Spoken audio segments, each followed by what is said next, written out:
ನಮ್ಮ ಬನ್ನೇರುಘಟ್ಟ ಗ್ರಾಮದ ಕುರಿತು ಕೆಲವು ವಿಶೇಷ ಸಂಗತಿಗಳನ್ನು ತಿಳಿಯೋಣ ಬನ್ನಿ. ಬನ್ನೇರುಘಟ್ಟ ಗ್ರಾಮ ಸುತ್ತ ಸುಂದರವಾದ ಅರಣ್ಯ ಸಂಪತ್ತು ಹೊಂದಿರುವ ತಾಣ.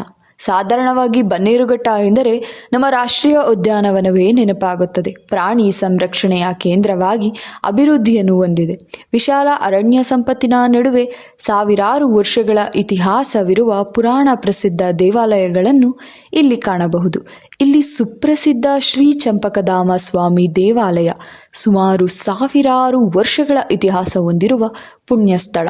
ಈ ದೇವಾಲಯದ ಹಿಂಭಾಗದ ಬೆಟ್ಟದ ಮೇಲೆ ಲಕ್ಷ್ಮೀ ಸಮೇತ ನರಸಿಂಹಸ್ವಾಮಿ ನೆಲೆಸಿದ್ದಾರೆ. ಈ ಸುಂದರವಾದ ಬೆಟ್ಟದ ಮೇಲಿನಿಂದ ಸರಿ ಸುಮಾರು ಬೆಂಗಳೂರು ಕಾಣಬಹುದು. ಆ ಪ್ರಕೃತಿ ಮಾತೆಯ ಸೌಂದರ್ಯವನ್ನು ಶಬ್ದ ಮಾತ್ರದಲ್ಲಿ ವರ್ಣಿಸಲು ಆಗದು.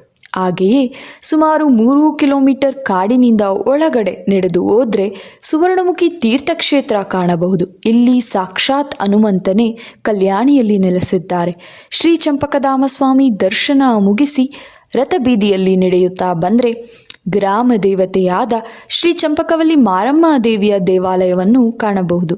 ತದನಂತರ ಶ್ರೀ ಚಂಪಕಧಾಮ ಸ್ವಾಮಿಯ ದೇವಾಲಯಕ್ಕೆ ನೇರವಾಗಿ ರಾಮನ ಬಂಟ ರಾಮದೂತ ಹನುಮಂತನ ದೇವಾಲಯ, ಸುಮಾರು 500ಕ್ಕೂ ಹೆಚ್ಚು ವರ್ಷಗಳ ಇತಿಹಾಸವುಳ್ಳ ವ್ಯಾಸ ಪ್ರತಿಷ್ಠಿತ ವೀರಾಂಜನೇಯನನ್ನು ಕಾಣಬಹುದು. ಹೀಗೆ ನಮ್ಮ ಬನ್ನೇರುಘಟ್ಟ ಗ್ರಾಮ ಉದ್ಯಾನವನಕ್ಕಷ್ಟೇ ಸೀಮಿತವಾಗದೆ ನಮ್ಮ ಇತಿಹಾಸ ಪರಂಪರೆಯನ್ನು ಹೊರಗಿನ ಪ್ರಪಂಚಕ್ಕೆ ತಿಳಿಸುವಂತಹ ಐತಿಹಾಸಿಕ ಸ್ಥಳವಾಗಿದೆ. ಜೈ ಶ್ರೀರಾಮ್.